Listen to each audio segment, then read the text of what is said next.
禧福協會10月17日聯同差會及機構於百福會舉辦短宣大召集聚會。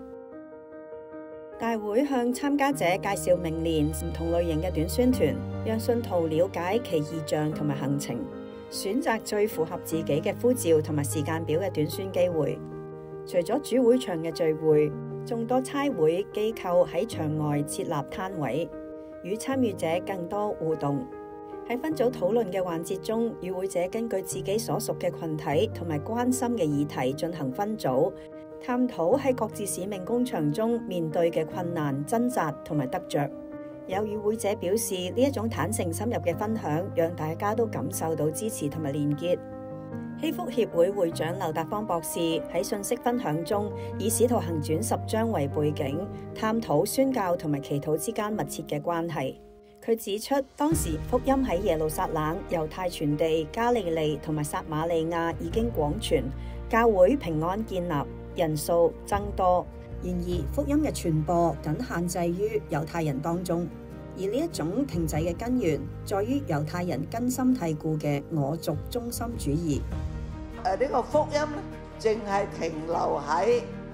以色列人嘅當中，外邦人咧係冇嗰個聽福音嘅嗰個嘅機會，日日都係講我咧係選民，佢哋咧就為地獄個火預備嘅啦。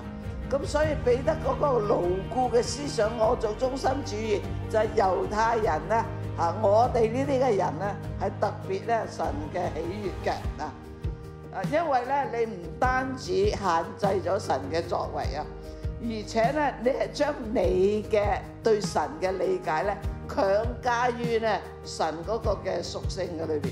根據2021年人口普查數據，香港有8.4% 嘅非華人人口，呢啲人生活喺我哋當中，但我哋常常會忽略佢哋屬靈嘅需要。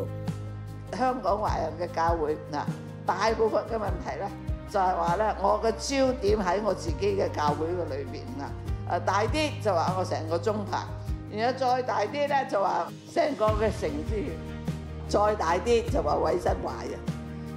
我哋中國人係一啲非常之我族中心主義嘅人，成日得 me mine 去到邊度個眼睛淨係睇到華人，其他嗰啲係透明，其他啲咧好似唔係我哋嘅對象，我哋都唔使去理佢嘅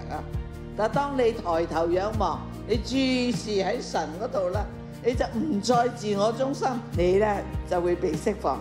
唔再受人嘅例同埋習慣咧所影響。